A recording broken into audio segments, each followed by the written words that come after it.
here we are back with 3 teas, all from Menghai area. So this is from Nannuo. This is the tea that we brewed in the first video. This is Bulang Shan Shangtai. This is from Menghai village in the southeast of Bulang Shan, you could say. And this is from Menghai in the north of Bulang Shan, the most famous village in the area. Let me show you back quickly the cakes. Okay, so I've already prepared that, but it's always cool to have another look at the cakes. Okay, I will organize them like this. So this is our first one with the Nannuo Shan. Then we have the Bulang Shan here from Menghai, and the Lauman here. I'm gonna open them, and I would just like you to just see them again quickly. So this is Nannuo, this is Bulang, and this is Lauman. So here we can see a clear difference. The Lauman looks whiter. Then I would say the Nannuo has a slightly white shade, and the darker of the three would be the Bulang Shan. You can also see that the Bulang Shan has a few more Huangpian, although if you look closely, they all have quite a lot. I think we had a particularly high amount of Huangpian this year due to the dryness of the year, the lack of rain. So now in terms of size of the leaves, well, Lauman theoretically has the largest leaves, but I found out that when the tea is pressed as cakes, the difference is not as obvious as when it's in a mouthfeel form. Okay, let's not waste any more time, and let's go to the tea brewing. So yeah, I was just saying we had a particularly dry year, which gives usually a more concentrated, a more powerful taste. So I think it's a pretty good year. I would say almost an exceptional year if you look at the past 10 years, for example. I remember particularly good years being maybe 2012, 2016 were very good years in my opinion. We started in the tea business in 2012. Actually, that's when we sold our first teas. Okay, so let's go with the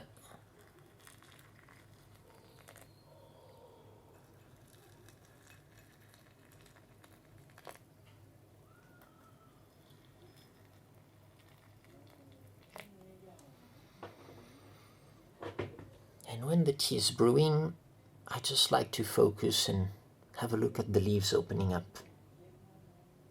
Of course, I'm gonna rinse them.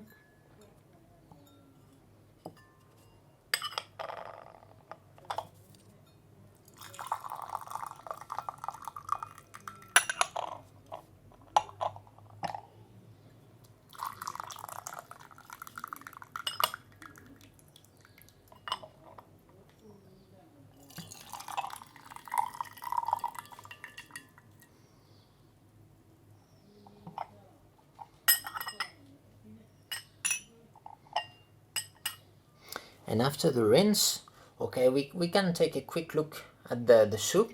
As you can see, just like in part 1 of this video, you can see that the Nannuo is darker than the others. The Bulang Shan would be the lighter one here, okay, and the Lauman is average.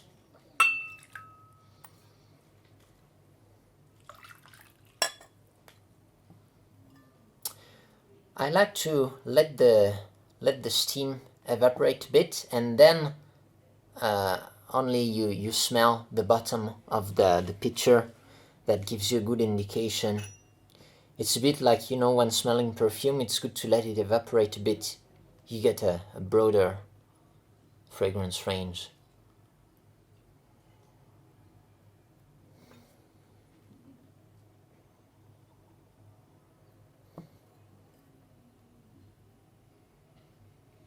So all of them, they have that kind of understated fragrance, okay? I would say there is a common nature you could find in Bulang Shan. There's a specific aroma to Bulang Shan tea, and you get it, of course, both in Lao Man and Mong Noi. I think it's better expressed in that Mong Noi tea. The bouquet, you know, is more explosive, more demonstrative.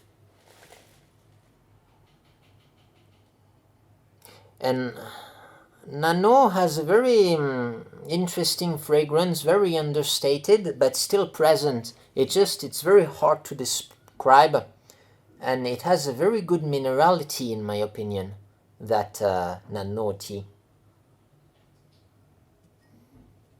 Then yeah, you can smell the wet leaves.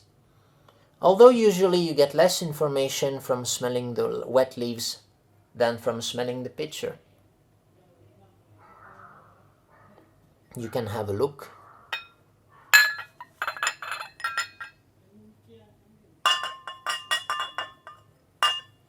Okay, so this is Nannuo, Bulang Shan, and Lao Man.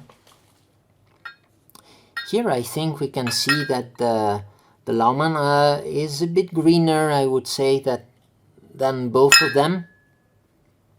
But well, it will be more obvious if we brew a couple of times, okay?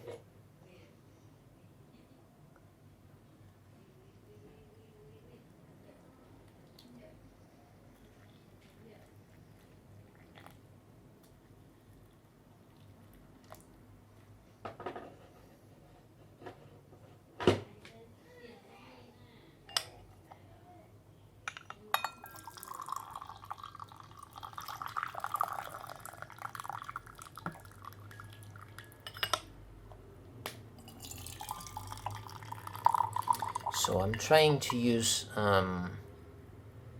equal brewing times, although you can see that probably the Lao Man brewed a little bit more. Again, we can see here that the Nannuo is darker in color. We get the same differences kept across the second infusion.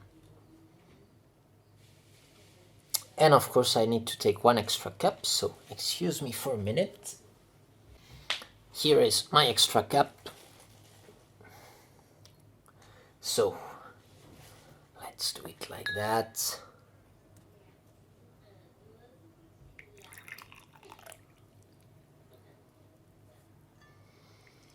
So, what can I tell you about this tea?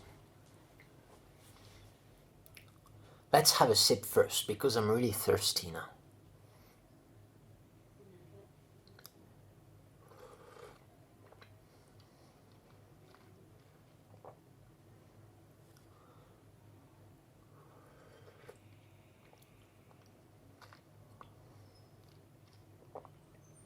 I think what I didn't really mention in the first video about the Nannuo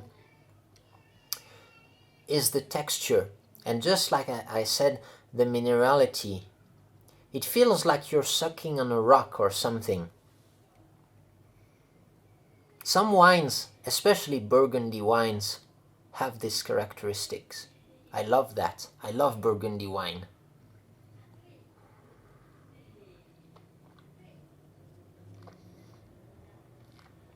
Again, medium bitterness. So I would recommend that you stay short on the steeping time. I think the rolling is pretty strong in this one. That's why it just feels like it was brewed stronger than the other two.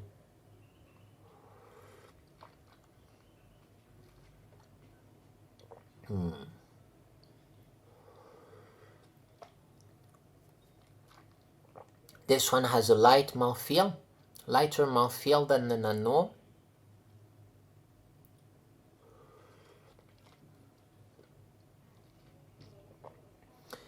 This one slightly thicker. I'd say it's on the level of the Nannuo in terms of thickness, but what's more noticeable is the bitterness. There's a stronger bitterness, even though it's short-lived. And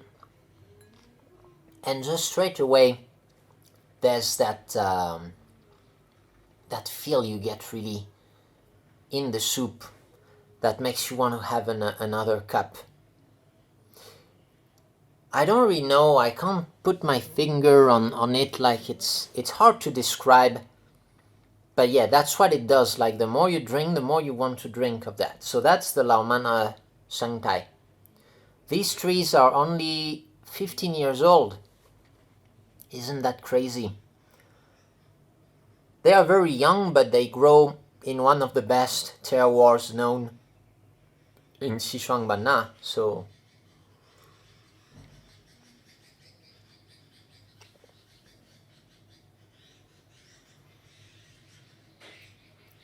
why are they so young is because in Laomana they have quite large ancient tea gardens. And from 2005 on, when the Pu-erh tea business really started expanding in the area, then they decided to expand the tea gardens, so they planted even more tea gardens. So overall they have a lot of land in Laomana.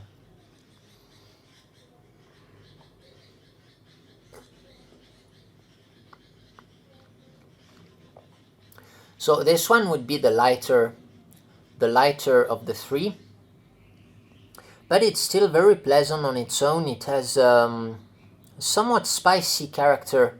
I would say it's a good daily drinker because it's not too heavy. It gets you the Bulang Shan character. It doesn't have a very strong bitterness at this point, but it already has the fragrance. There's a typical fragrance to Bulang Shan, which could appear a bit smoky, I think, to many people. And this one, yeah, it's really brewed a bit strong.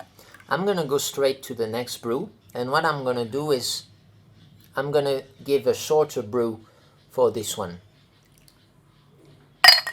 So you see, when people are talking about all those brewing times, the problem is that's the point of Gongfu. It's up to you to decide, and you have to know, you have to feel actually. You don't need to know, you just need to feel it when you need to adjust. That's why there's no, I give no reference for brewing time, because it really depends on your mood. Like if you want to drink a strong tea or a light tea, it can depend on your guests.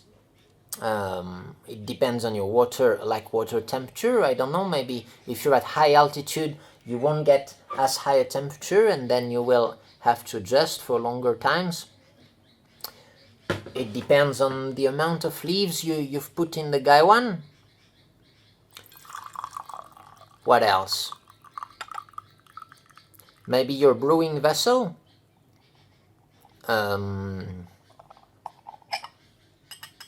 But yeah, usually when you want to estimate the brewing time, the rolling is a very important parameter.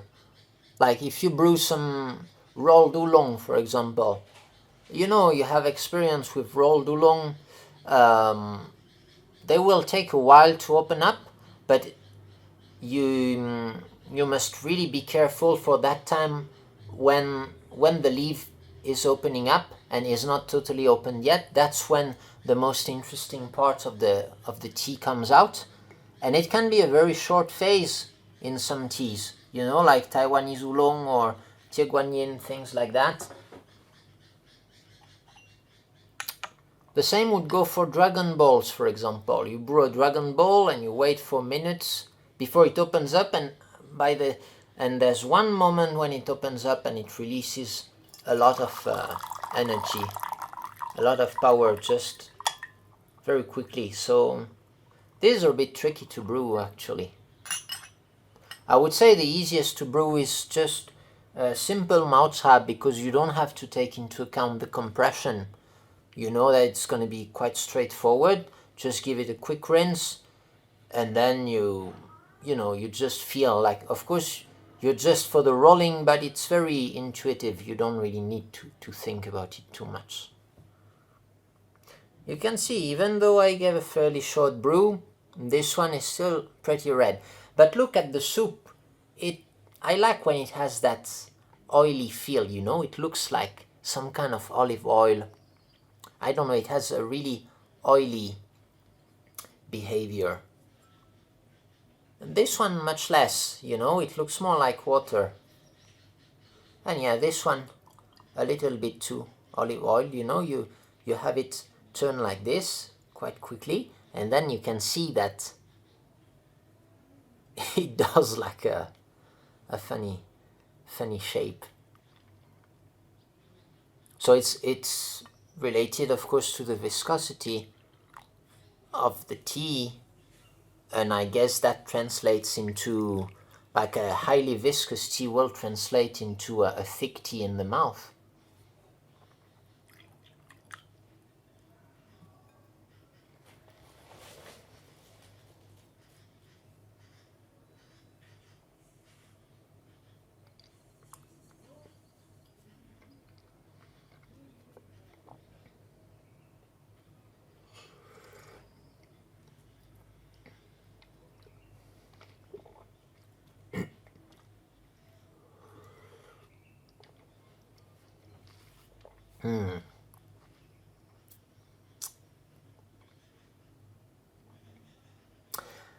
I would say the most satisfying overall, like the Kogan, you know, the mouthfeel, I would say would be this one. It really gets that stuff. As it goes through your throat, it expands and you want to have another sip. You know, I'm gonna take another sip.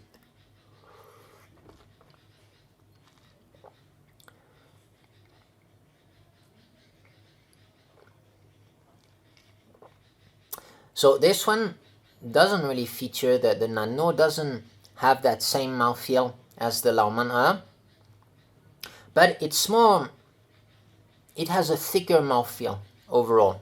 It's really, it just coats all your mouth straight away. So this tea would be more straightforward.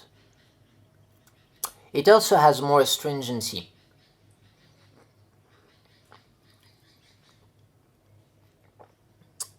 I still think it's been brewed a bit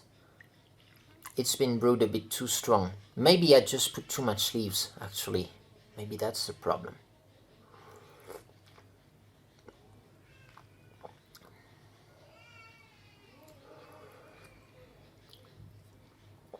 But it's very low in terms of, you know, if it was music, there would be a lot of bass in this. It would be almost like, you know, that kind of ambient music where you get very, very long sounds, muffled sounds, some bass, really low. You know, like monks chanting, kind of like Tibetan singing, throat singing, stuff like this.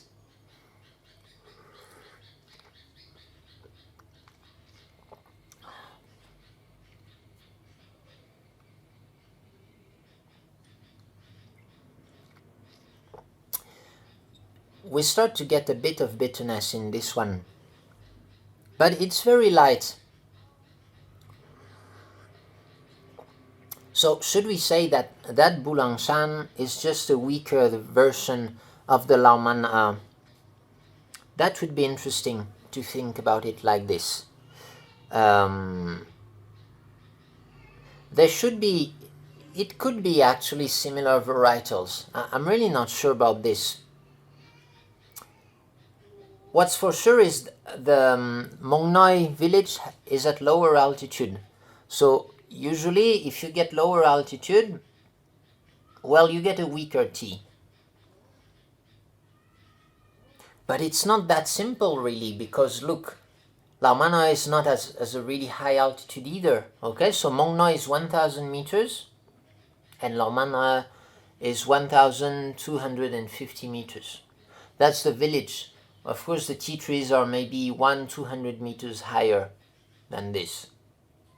And Nannuo is at higher altitude. Nannuo is at 1,600, and the tea gardens go up to 1,800. But yeah, that's one factor. You could say it's the same area. Let's assume it's the same varietal. You'd get 200 meters less for the Meng Noi tea in Bulang Shan. That would explain the difference between Laoman and Meng Noi. Now I don't totally buy this, because there are other villages which are at higher altitude and which would taste worse actually than the Meng Noi tea. We could think about agricultural techniques. We could think about the age of the trees. The trees in Meng Noi are about, what, 50 years old, I think they told me, when they really, when they settled in that area for the first time. These guys come from Laobanzang, actually. So Laobanzang used to be overpopulated, and they don't have very fertile soil there. So they separated, they divided the village into 3 villages, okay? Some people chose to stay in Laobanzang, some moved to Xinbanzang, and some moved to Weidong. People who moved to Weidong, Meng Noi, let me remind you that this village has 2 names. So it's either Weidong or Meng Noi, it's the same village. They moved to Meng Noi because they could set a lot of paddies there. While in Laobanzang, they don't have access to paddies. So if you don't have access to paddies, you can grow rice in the uphill, grow it just like corn or wheat in a dry field, but you're gonna get a much lower yield than in a paddy. And so they moved there maybe, they moved there maybe 50 years ago, if I remember well. And when they moved, they started planting tea. Now their first village there was uphill, and they planted tea around the village. That's where our tea comes from. After that, because there was some risk, apparently, of landslide that could overtake the village, so the government had them move down in the plain near their paddies. So now if you go to Meng Noi, it's a pretty beautiful village, really. It's all surrounded by paddies, and their tea gardens are on the surrounding hills, so it's kind of a concentric organization. And so they have this a fairly low amount of old trees that are 50 years old, and most of their trees are maybe 20 years old. These are trees that they planted on hills which are closer to their village, and they planted it in much larger numbers. They planted in rows, while these tea trees were more planted in a spread manner. They were spread out and not particularly organized in rows, and no terraces. It was just growing on slopes all around their old village.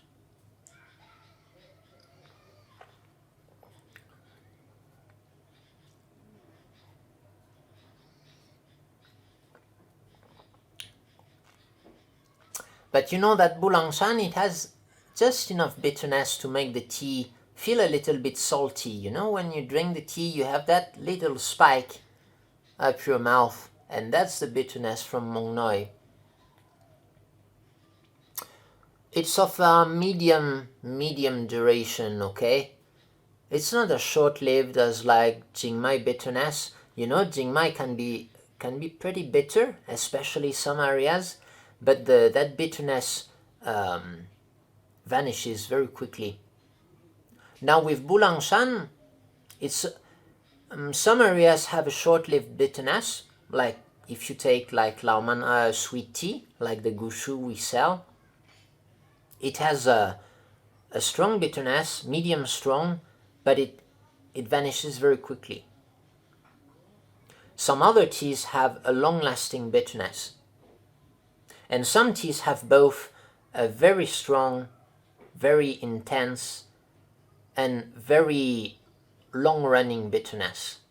and that's like the infamous bitter tea of Bulang Shan, which you can find in other areas actually. I tried some kinds of bitter teas in Laos, and I would say it was even more bitter than the ones I had from Bulang Shan. And I mean bitter at the point that it feels more like poison than tea, honestly. At that level of bitterness, it's really undrinkable for me.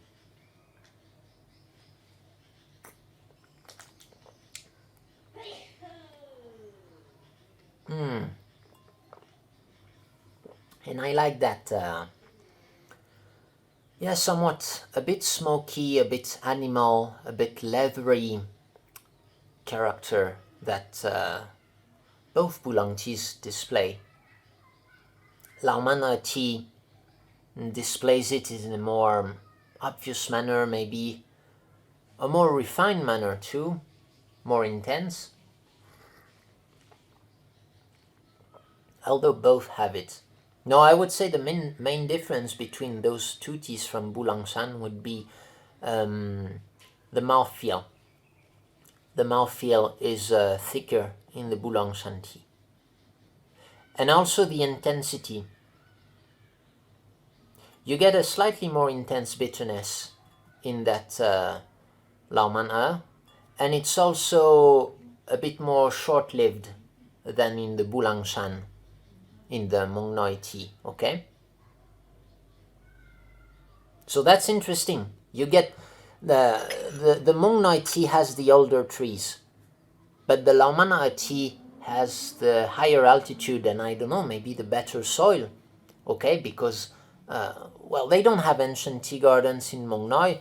It's not a very famous village, although as far as young and fairly accessible tea in terms of price goes, people like to source tea from Meng Noi.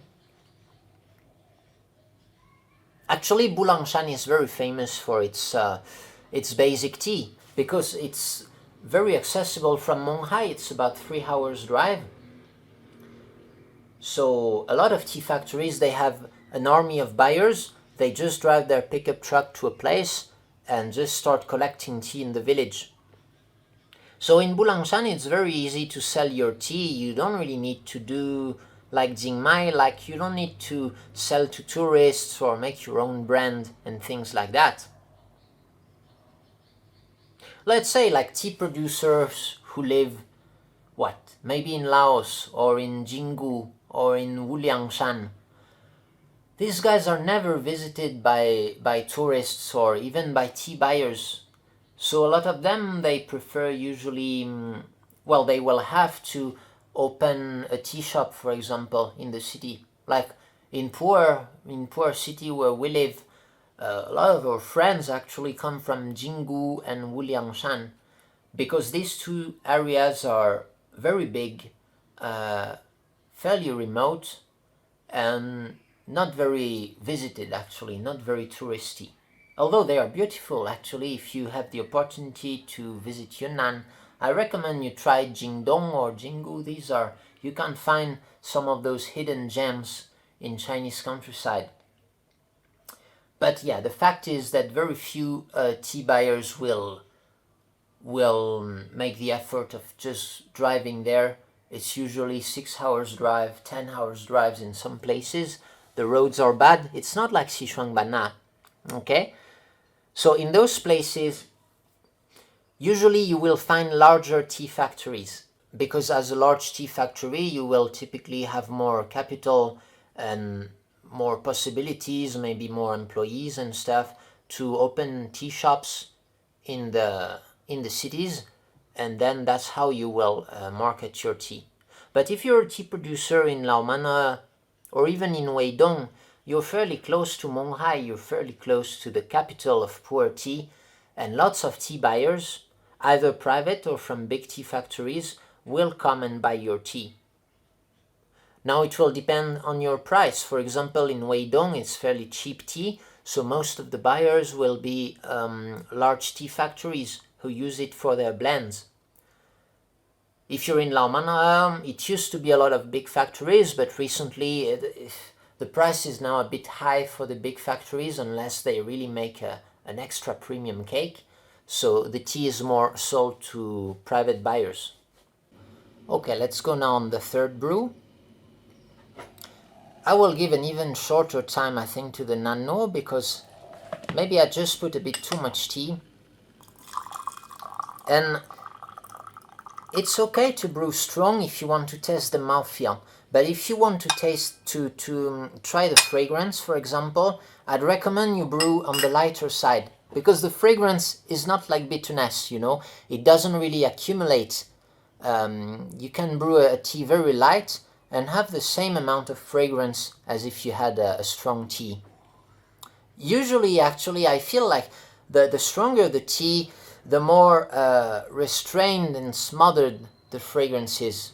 And this is so it's different from the bitterness or huigan or stuff that will more likely accumulate over the more you brew, the longer you brew the tea, the more bitterness you'll get, the more huigan you will get, things like that. But it doesn't work that way for the fragrance, in my opinion.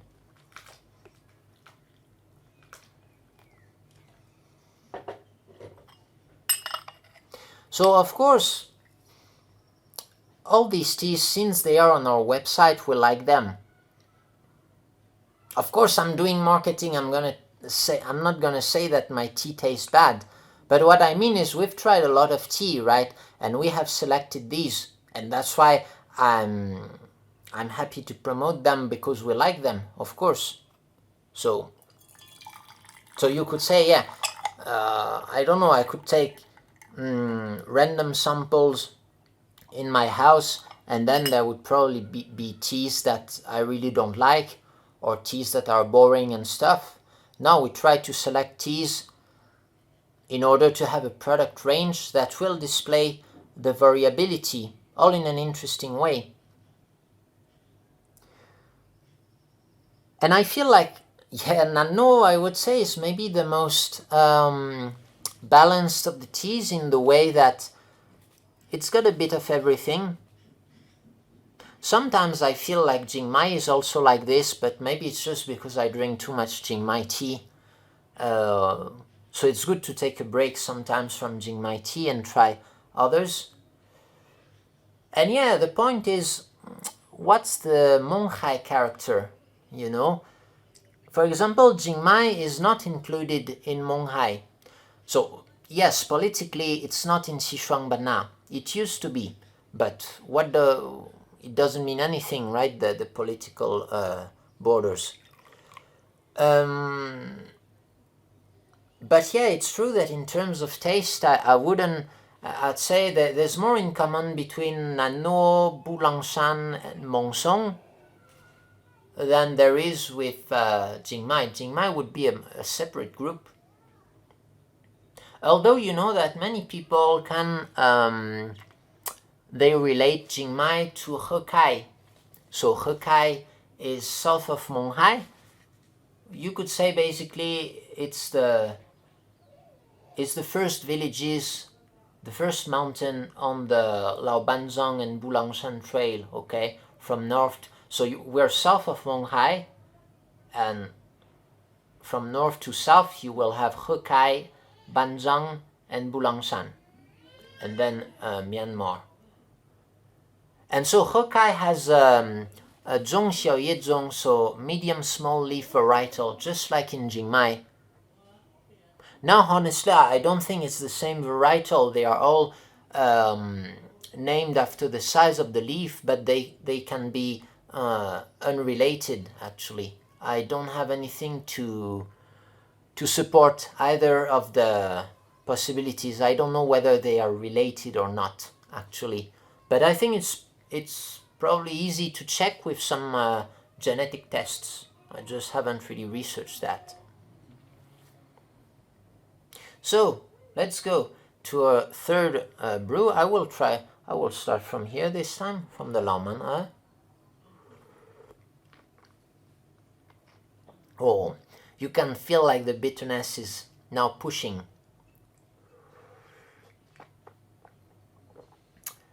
Someone asked me from the Laoman Gushu and the Shangtai, which is more bitter? I would say at the first glance the Gushu is more bitter because it has more power overall. But the Gushu we got is pure sweet varietal. They have two varietals in Laomana, bitter and sweet. We chose the sweet varietal, which also has bitterness, but unlike the bitter varietal, the bitterness in the sweet varietal is very short-lived. So you could say that the Laomana Gushu has an intense bitterness, but it is very short-lived. The Shengtai, when they planted the Shengtai, they took a mix of sweet and bitter varietals, and apparently they don't separate those different varietals when it comes to Shengtai. So you get a bit of both, and so you get a slightly, you get a more long-lasting bitterness in the Shengtai than you have in the Gushu we're offering. And now, you can feel like it starts climbing, you know? Yeah. And still very juicy and still a medium mouthfeel. So I'm not saying thick mouthfeel because that's opposed to what you'd get in Yiwu, for example. I would say the Yiwu teas are among the thickest ones, especially the ones you get at the Laos border. It's not as thick as this.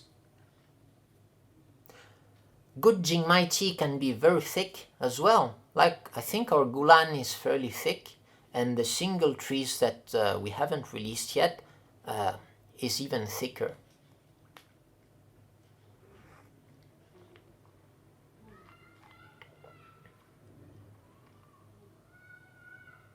And you see, I would say the common point, what makes the Menghai area is probably the minerality.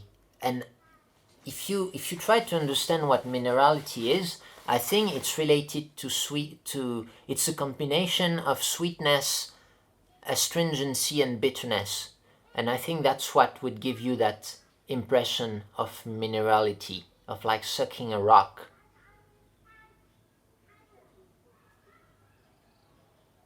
And it'd be interesting, maybe there is also a sour component, although Pu-erh tea is rarely, like good Pu-erh tea is rarely defined as having a sour taste. But I don't know, I'm trying to relate to Burgundy wine because Burgundy wine is known for its sourness and also for its high astringency, high power. And when I drink Burgundy wine, I always think of Bulang Shan tea, actually.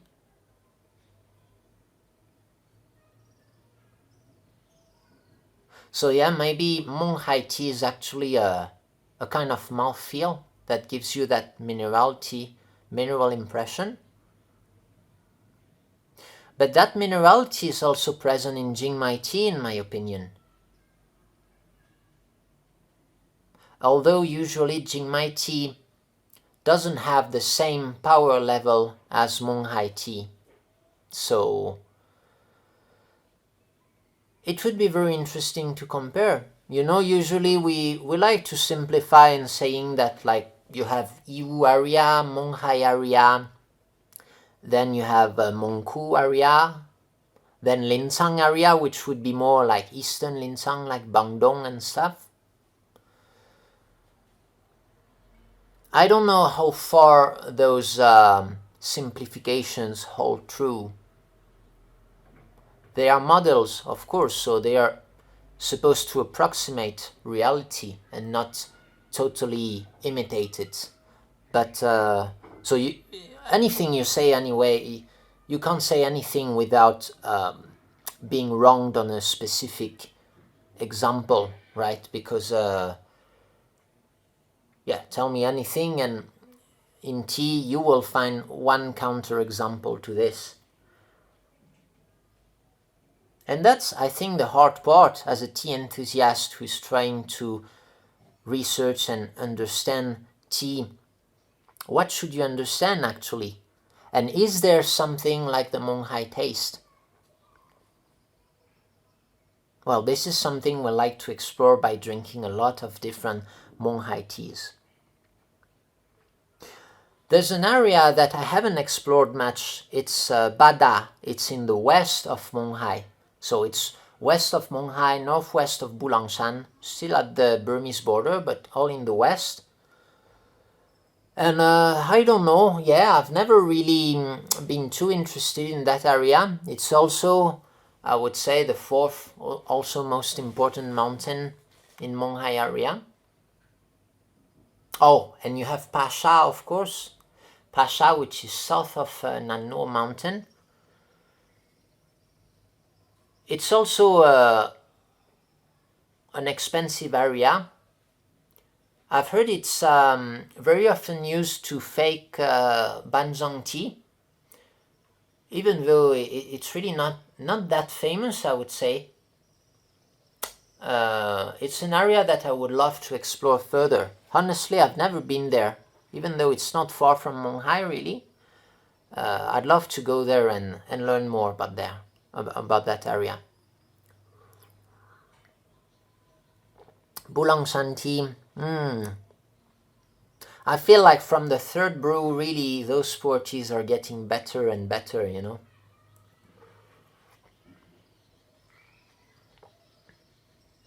And yet, yeah, this one still is very strong, huh?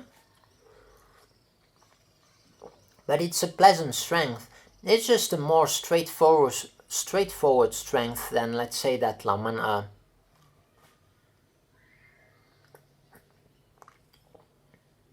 Yeah, overall, I think you'd like the three of them. Well, I think my personal favorite would be the Laomana Shengtai.